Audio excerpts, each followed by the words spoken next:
तो हम बात करेंगे आज कंबशन या अस्त होने की। कोई भी ग्रह कब अस्त होता है और अस्त होने का मतलब क्या है।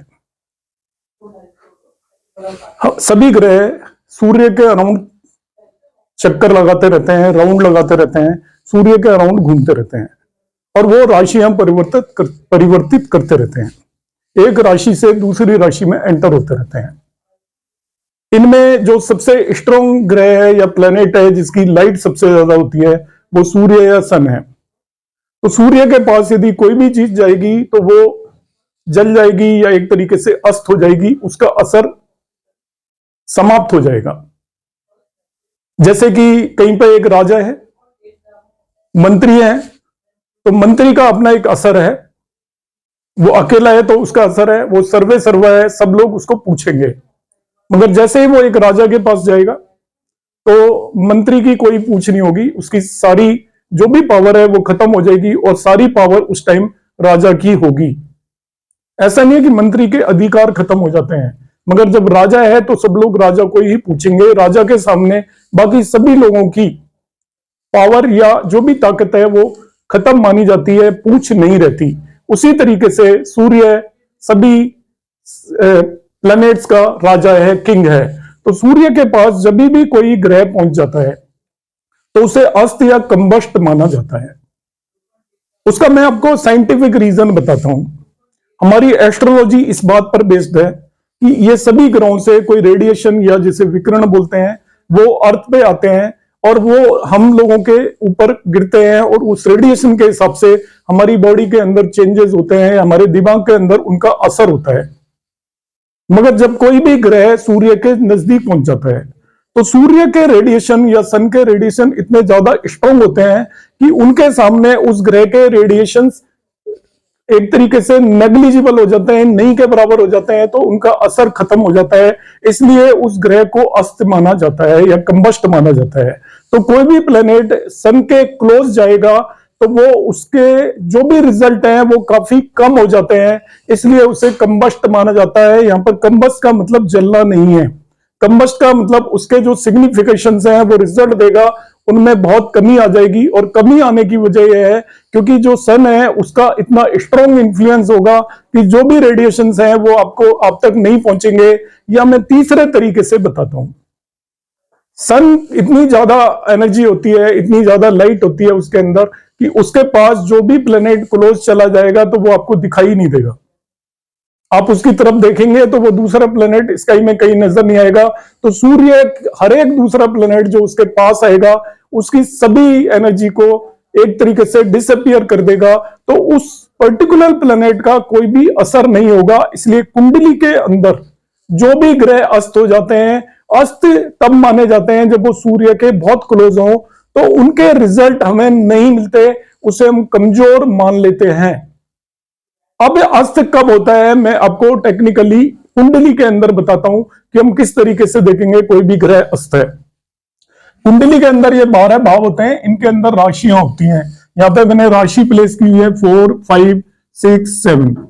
तो जिस भी राशि में सूर्य प्लेस्ड हो उस सूर्य के आसपास अराउंड 15 डिग्री, ये मैं रफली बता रहा हूं, एग्जैक्टली भी बताऊंगा, 15 डिग्री के अंदर अंदर, उससे आगे या पीछे जो भी ग्रह हो वो करीब करीब अस्त माने जाते हैं। सन के पास जो भी ग्रह आ जाएगा वो अस्त हो जाएगा, मतलब उसका असर नहीं के बराबर होगा। यदि उसके जितना नजदीक आएगा उतना ज्यादा अस्त माना जाएगा और वो अपने रिजल्ट देने में कैपेबल नहीं होगा।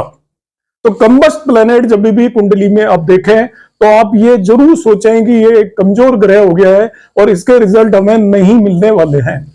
अब हम क्या करेंगे, देखिए कब एक ग्रह अस्त होता है, रफली डिग्रीज में बता रहा हूं। चंद्रमा सूर्य के पास आए तो 12 डिग्री के अंदर अंदर दोनों में डिफरेंस है तो अस्त हो जाएगा। मार्स 17 डिग्री तक, मंगल 17 डिग्री तक, मतलब सूर्य से 17 डिग्री आगे या 17 डिग्री पीछे, कहने का मतलब है सपोज सूर्य की डिग्री इस कुंडली में 10 डिग्री है तो वो मार्स 27 डिग्री तक कहीं भी है तो अस्त हो जाएगा, या इससे पीछे पिछली राशि में भी वो 7 डिग्री तक है तभी भी अस्त हो जाएगा। तो एक चीज और मैं क्लैरिफाई कर देता हूं, भाव सेम होना जरूरी नहीं है, राशि सेम होना जरूरी नहीं है अस्त होने के लिए। यदि चंद्रमा सूर्य से मंगल सूर्य से 17 डिग्री आगे या 17 डिग्री पीछे है तो वो दूसरी राशि में चला जाएगा, दूसरे भाव में चला जाएगा, तभी भी अस्त ही माना जाएगा। तो अस्त होने के लिए दोनों की डिग्रीज का डिफरेंस 17 डिग्री होना चाहिए। इसी तरीके से मरकरी या बुध सूर्य से 13 डिग्री आगे या पीछे है तो अस्त माना जाएगा। सपोज सूर्य 15 डिग्री पर है, सूर्य की डिग्री 15 है और उसी साइन के अंदर या उससे अगले साइन में ये 28 डिग्री पर है मरकरी बुध, और या वो 2 डिग्री पर है। इन दोनों इस पूरे रीजन में यदि मरकरी की डिग्रीज हैं तो उसे अस्त माना जाएगा। तो सूर्य से आगे या पीछे कहीं भी वो उतनी डिग्री के अंतर में हो 13 डिग्री में अस्त माना जाएगा। जुपिटर या गुरु सूर्य से 11 डिग्री पे आगे या 11 डिग्री पीछे हो तभी भी अस्त माना जाएगा। वीनस या शुक्र सूर्य से 9 डिग्री पहले या 9 डिग्री बाद हो तो अस्त माना जाएगा। इनमें जनरली मैं बता देता हूं, बुध और शुक्र ज्यादातर सूर्य के साथ ही होते हैं। बुध सूर्य से ज्यादा दूर नहीं होता, अधिकतर कुंडलियों में बुध सूर्य के साथ ही होता है और अस्त होता है, मगर बुध पे अस्त होने का उतना ज्यादा असर नहीं पड़ता, ऐसा माना जाता है। बुध प्रिंस है, इस प्लेनेटरी जो 9 प्लेनेट्स हैं उनमें इसको राजकुमार माना गया है और सूर्य को किंग माना गया है।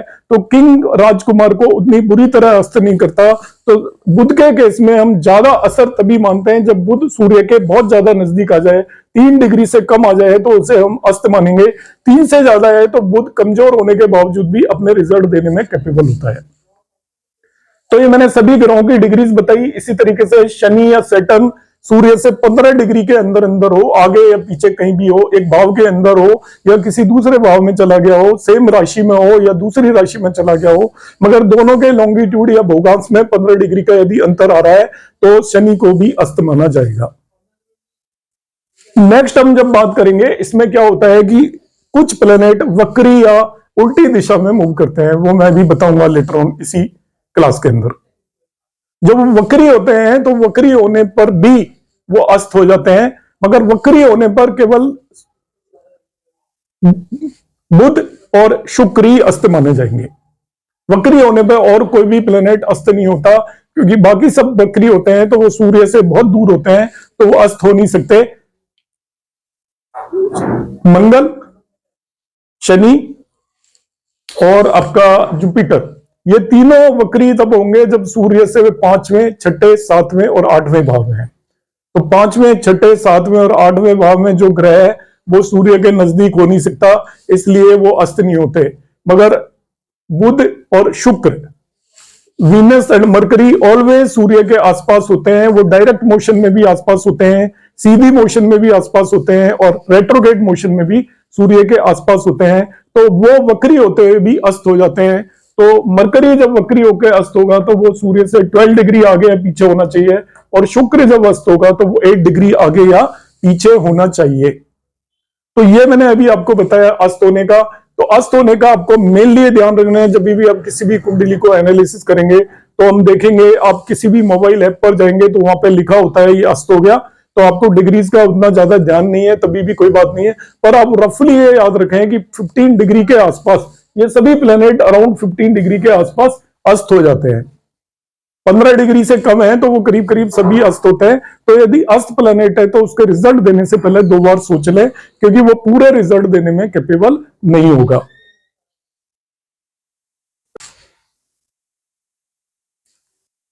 आज हम बात करेंगे रेट्रोग्रेड या वक्री ग्रह की, कि वक्री ग्रह क्या होता है, उसका मतलब क्या है, थोड़ा उसको समझने की कोशिश करें। क्योंकि वक्री ग्रह के बारे में अलग अलग लोगों का अलग अलग ओपिनियन है, कोई क्लियर कट ओपिनियन नहीं है। जब वक्री ग्रहों के बारे में बात करेंगे हम, तो इनके जो रिजल्ट होते हैं वो अनएक्सपेक्टेड होते हैं। एक्सपेक्टेड लाइंस पर वो रिजल्ट नहीं देते, या तो वो एक्सट्रीमली अच्छे रिजल्ट देंगे या एक्सट्रीमली खराब रिजल्ट देंगे। उनके रिजल्ट लंबे समय तक चलेंगे या बहुत छोटे समय तक चलेंगे। इसलिए वक्री ग्रहों के बारे में बहुत रिसर्च की जरूरत है, अभी कंटिन्यू है। मगर वक्री ग्रह क्या होते हैं उसके बारे में सबसे पहले मैं आपको बताऊंगा। कुंडली के अंदर जब भी देखेंगे किसी भी नेटिव की, तो ये जरूर हम देखेंगे कि कौन से ग्रह कंबस्ट हैं और कौन से ग्रह वक्री हैं। तो वक्री का मीनिंग क्या होता है आप समझिए जरा। ये हमारा सोलर सिस्टम है, उसमें सन यहां पर प्लेस्ड है।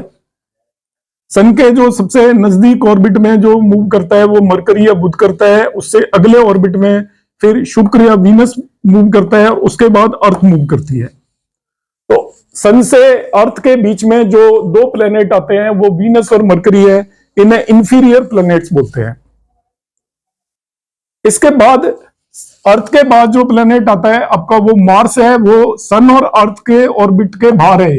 एक्चुअली अर्थ और सन के बीच में नहीं है, ये बियॉन्ड अर्थ है। मार्स, उसके बाद जुपिटर और सैटर्न, इस तरीके से ये प्लेनेट अर्थ और सन के बीच में नहीं है, उससे बाहर है। आउटर प्लेनेट भी इन्हें बोलते हैं। जो अर्थ और सन के बीच में है, इन दोनों प्लैनेट्स को इनर प्लैनेट्स बोलते हैं, और जो अर्थ और सन के बीच में नहीं है, बाहर है, उन्हें आउटर या सुपीरियर प्लैनेट्स बोलते हैं। तो दो तरीके के प्लैनेट्स में हमने इसको क्लासिफाई कर दिया है। चंद्रमा को हम अलग कैटेगरी में रखेंगे, क्योंकि चंद्रमा या मून सन के अराउंड रिवॉल्व नहीं करता, वो ऑलवेज अर्थ के अराउंड रिवॉल्व करता है, तो इसमें मैंने मून को नहीं रखा है। तो दो प्लेनेट ऐसे हैं जो रिवॉल्व करते हैं, सूर्य के अराउंड सब मूव करते हैं, सन के अराउंड। तो सन और अर्थ के बीच में जिनका ऑर्बिट है, ऐसे वो ऑर्बिट में मूव करते हैं। ये ऐसे ऑर्बिट में मूव करेगा, अर्थ ऐसे ऑर्बिट में मूव करेगी, इलिप्टिकल ऑर्बिट होता है। तो जो अर्थ और सन के बीच में मूव करते हैं वो इंफीरियर प्लेनेट है। जो बाहर चले जाते हैं, बियॉन्ड अर्थ जो मूव करते हैं, वो सुपीरियर प्लेनेट है। वो मार्स हो गया, जुपिटर हो गया एंड सैटर्न हो गया। ये सुपीरियर प्लेनेट हो गए या एक्सटीरियर प्लेनेट हो गए। अब वीनस और मरकरी का मैं आपको मीनिंग बता रहा हूं, रेट्रोग्रेड का क्या मतलब है, कि ये प्लेनेट इस तरीके से मूव करते हैं। हम सपोज मान लेते हैं ऐसे। अब क्या होता है, ये ऑलवेज इसी तरीके से मूव करते हैं, मगर हम वक्री या उल्टी दिशा में मोशन किस तरीके से देखी जाती है कि यहां पर ये मरकरी मूव कर रहा है इस जगह पे, और यहां पर ये वीनस मूव कर रहा है, मगर मरकरी की स्पीड बहुत ज्यादा तेज है। तो मरकरी जब इधर की तरफ जाएगा, यहां पर जाता हुआ दिखाई देगा, तो मरकरी के रेस्पेक्ट में आपको ये वीनस अपोजिट डायरेक्शन में, क्योंकि ये पीछा होता जाएगा टाइम के साथ, इससे पीछा होता जाएगा, क्योंकि मरकरी की स्पीड ज्यादा तेज है, तो ज्यादा तेज आगे बढ़ता गया, और ये थोड़ा कम स्पीड से जा रहा है। तो रिलेटिव मोशन में आपको वीनस ऐसा लगेगा जैसे कि पीछे की तरफ होता जा रहा है, जबकि एक्चुअल में कोई भी ग्रह बैकवर्ड डायरेक्शन में या वक्री मोशन नहीं करता। हमें ऐसा अपीयर होता है। मैं इसका एक एग्जांपल और देता हूं कि जब दो ट्रेन चल रही होती है रेलवे प्लेटफॉर्म पे, आप देखिए दोनों ट्रेन फॉरवर्ड डायरेक्शन में मूव कर रही होती है रेलवे ट्रैक पर, मगर यदि ये ट्रेन स्लो है और ये फास्ट है, तो फास्ट ट्रेन में जो पर्सन बैठा होगा उसे स्लो वाली ट्रेन ऐसे लगेगी कि वो पीछे की तरफ जा रही है। बिल्कुल इसी तरीके से वक्री मोशन होती है। वक्री का मतलब ये होता है सभी प्लेनेट फॉरवर्ड या आगे की डायरेक्शन में मूव करते हैं, मगर जब उनकी डिफरेंट वेलोसिटीज की वजह से, स्पीड की वजह से, एक प्लेनेट फास्ट होता है और दूसरा प्लेनेट स्लो होता है, तो फास्ट प्लेनेट के कंपैरिजन में स्लो प्लेनेट पीछे की तरफ जाता हुआ नजर आता है, और उसकी मोशन को हम वक्री मोशन बोलते हैं। तो रेट्रोग्रेड मोशन और कुछ भी नहीं होती, due to relative motion of planet. कुछ प्लेनेट की स्पीड जिनकी स्लो होती है दूसरे के कंपैरिजन में, या अर्थ के कंपैरिजन में जो स्लो है, तो अर्थ ज्यादा स्पीड से आगे की तरफ जाएगी, और वो प्लेनेट हमें चल रहा है, वो उसी डायरेक्शन में दोनों चल रहे हैं, मगर वो प्लेनेट हमें ऐसा लगेगा कि पीछे की तरफ जा रहा है। तो अर्थ से जो प्लेनेट हमें पीछे की तरफ जाता हुआ नजर आता है, उसे उसकी मोशन को हम वक्री और रेट्रोग्रेड मोशन बोलते हैं। ऐसे प्लेनेट अनएक्सपेक्टेड रिजल्ट देते हैं, इतना आपको ध्यान रखना है। अभी वक्री का मैंने मतलब बता दिया।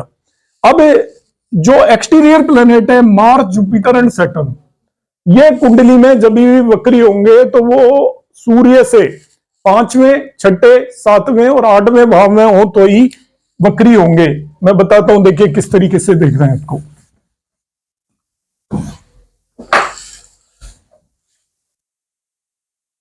ये कुंडली है हमारी, सन सपोज यहां पर प्लेस्ड है, तो ये प्लेनेट तभी वक्री होंगे, या मैं लग्न में ही प्लेस कर देता हूं, सन सपोज यहां पे प्लेस्ड है, तो ये वक्री होंगे सैटर्न, जुपिटर और मार्स, तीनों ही एक्सटीरियर प्लेनेट्स। यदि वो सूर्य से 5वें, 6ठे, 7वें और 8वें भाव में है तभी वक्री होंगे। यदि उससे पहले है तो वो कभी भी वक्री नहीं होते हैं, वो सन के सामने होंगे, और सन के सामने होंगे तो अर्थ से वो आपको डायरेक्ट मोशन में दिखाई देंगे, कभी भी बैकवर्ड मोशन के अंदर नहीं दिखाई देंगे। मगर मरकरी एंड वीनस, मरकरी कभी भी जहां पे सन प्लेस्ड है उससे उसी भाव में होगा, या तो सन के साथ होगा हमेशा, या उससे एक भाव आगे या एक भाव पीछे होगा कुंडली में। तो सन सपोज यहां पर प्लेस्ड है तो मरकरी की या तो ये पोजीशन होगी, या मरकरी की ये पोजीशन होगी, या मरकरी की ये पोजीशन होगी। इन तीन के अलावा मरकरी की कोई भी पोजीशन नहीं हो सकती। तो कुंडली के जिस भाव में भी सूर्य सन प्लेस्ड होता है, मरकरी या बुध या तो उसी भाव में होता है, या उससे अगले भाव में होता है, या उससे पिछले भाव में होता है। इन दोनों में अराउंड 30 डिग्री के आसपास का डिफरेंस होता है, उससे ज्यादा डिफरेंस कभी नहीं होता। इसलिए इन दोनों में कभी भी एक भाव से ज्यादा का डिफरेंस हो नहीं सकता। तो ज्यादातर कुंडलियों के अंदर सूर्य और मरकरी सेम भाव में होते हैं। मैक्सिमम ये होगा कि मरकरी उससे अगले या पिछले भाव में चला जाएगा। इसी तरीके से क्योंकि दोनों के बीच में अराउंड 27 डिग्रीज का डिफरेंस होता है सूर्य और मरकरी के बीच में। अब हम बात करते हैं सूर्य और वीनस की, सन एंड वीनस, शुक्र। तो सन और वीनस के बीच में मैक्सिमम 47 डिग्री का डिफरेंस होता है कुंडली में। 47 डिग्री से ज्यादा का डिफरेंस नहीं होता। तो अभी देखिए मैंने यहां पर सन प्लेस किया, तो वो या तो वीनस इसी भाव में होगा, इससे अगले भाव में हो सकता है यहां पर, क्योंकि ये एक भाव 30 डिग्री का होता है, और इससे पिछले भाव में भी यहां तक हो सकता है, क्योंकि दोनों के बीच में 47 डिग्री का डिफरेंस होता है। तो वीनस की जो पोजीशन होगी, सूर्य जिस भी भाव में है उससे 2 भाव पीछे या 2 भाव आगे तक हो सकता है, इसके अलावा वो किसी भी भाव में नहीं हो सकता। आपको कुंडली में चेक करना हो, आपको सपोज वीनस मिस हो गया, तो ये ध्यान रखिएगा कि जो मरकरी या बुध है वो तो जिस भाव में सूर्य है उससे एक भाव पहले या एक भाव बाद में या उसी भाव में होगा, और शुक्र 2 भाव पीछे भी हो सकता है, 2 भाव आगे भी हो सकता है। इन 5 भावों में से कहीं भी हो सकता है। शुक्र यहाँ पे हो सकता है, यहाँ पे हो सकता है, यहाँ पे हो सकता है, यहाँ पे हो सकता है, यहाँ पे हो सकता है, क्योंकि शुक्र और सन की डिग्रीज में कभी भी 47 डिग्री से ज्यादा का डिफरेंस नहीं हो सकता। एक भाव 30 डिग्री का होता है, तो सूर्य यदि बिल्कुल इस कोने में भी आ गया तभी भी वो इस भाव से आगे निकल नहीं सकता, क्योंकि ये भाव 30 डिग्री का है और ये डिफरेंस कितना 47 हो सकता है। तो ये मैंने बताया। बाकी सभी प्लेनेट वक्री होते हैं जब वो सूर्य से 5वें, 6ठे, 7वें, 8वें भाव में है। यदि एक्सटीरियर प्लेनेट मतलब मार्स, सैटर्न और आपका रह गया जुपिटर, ये यदि सूर्य से कभी भी 4थे भाव तक है तो वो कभी वक्री नहीं होंगे, ध्यान रखना। 5वें, 6ठे और 7वें भाव में तो वक्री हो जाएंगे। जनरली 7वें भाव में हम सूर्य से सैटर्न होता है तो उसको वक्री कंसिडर किया जाता है, क्योंकि वो बिल्कुल अपोजिट हो जाएगा अर्थ के, वो स्लो चलता हुआ नजर आएगा।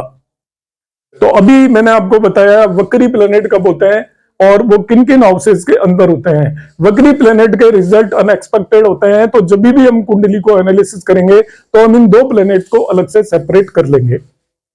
अब यहां साथ में मैं एक तीसरी चीज और आपको बताऊंगा, प्लेनेटरी वॉर या ग्रह युद्ध। प्लेनेटरी वॉर या ग्रह युद्ध, प्लेनेटरी वॉर, और जिसको हिंदी में ग्रह युद्ध हम बोलते हैं। ग्रह युद्ध का क्या मतलब है, इसका भी आपको ध्यान रखना है कुंडली में। ये 3 में जो इंपॉर्टेंट टॉपिक बता रहा हूं, कंबशन, अस्त होना, वक्री होना या रेट्रोगेट होना, और ग्रह युद्ध, ये तीनों ही इंपॉर्टेंट चीज है जो कि हमें कुंडली में हमेशा देखनी चाहिए। तो ग्रह युद्ध क्या होता है, देखिए, जब एक ही भाव में एक से ज्यादा प्लेनेट बैठे हों उसे हम युति या कंजंक्शन बोलते हैं। जैसे यहाँ पे मरकरी बैठ गया और साथ में वीनस बैठ गया, एक ही भाव के अंदर दोनों है, मरकरी और वीनस, तो इसको हम बोलेंगे मरकरी और वीनस का ये कंजंक्शन है, या इसको युति बोलेंगे। तो जब भी एक भाव में 2 ग्रह होते हैं तो उनकी युति होती है, तो इनकी डिग्रीज होती है हर एक ग्रह की। तो सपोज मरकरी की डिग्री 23 है और वीनस की डिग्री इसके बिल्कुल नजदीक आ जाती है, 1 डिग्री का दोनों के बीच में डिफरेंस हो, 1 डिग्री या उससे कम का। वीनस की डिग्री 22 डिग्री है और मरकरी की डिग्री 23 डिग्री है। डिग्रीज आप कुंडली में देख सकते हैं, मोबाइल ऐप पर आप जाएंगे तो हर एक प्लेनेट की डिग्री लिखी होती है।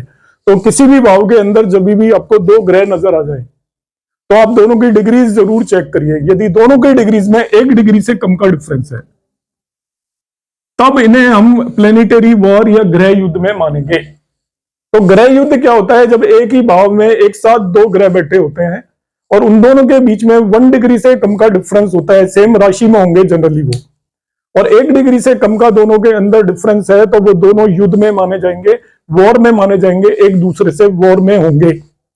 तो उनमें जो जिस प्लेनेट की डिग्री कम है उससे विक्टोरियस या जीता हुआ माना जाएगा। इस केस में इसमें शुक्र को जीता हुआ माना जाएगा। तो जो प्लेनेट प्लेनेटरी वॉर में हार जाता है वो एक तरीके से बहुत बुरी स्थिति में होता है, इंसल्टेड फील करता है और अपने रिजल्ट नहीं देख पाता, उसे अपनी बेइज्जती लगती है, और जिसको बेइज्जती लगती है उसका काम करने का मन नहीं करेगा और वो उस नेटिव को अपने रिजल्ट नहीं देगा, तो नेटिव को उससे रिलेटेड रिजल्ट के लिए परेशान रहना पड़ेगा। ये प्लेनेटरी वॉर का कंसेप्ट है। उम्मीद है आपको तीनों कंसेप्ट क्लियर हो गए होंगे। कंबशन का क्या मतलब होता है, रेट्रोगेशन का क्या मतलब होता है, प्लेनेटरी वॉर का क्या मतलब होता है, मैंने ब्रीफ में बता दिया है जितना सफिशिएंट होता है। इससे रिलेटेड यदि आपको और भी देखना है तो रेट्रोगेशन पे मेरे चैनल पे ऑलरेडी वीडियोस अवेलेबल हैं, कई सारे कंबशन पे भी वीडियोस अवेलेबल हैं, मगर आपको एस्ट्रोलॉजी सीखने के लिए जितना मैंने अभी बताया है फिलहाल उतना सफिशिएंट है। हम लेटर ऑन इन टॉपिक्स पे और भी बात करेंगे। नमस्कार।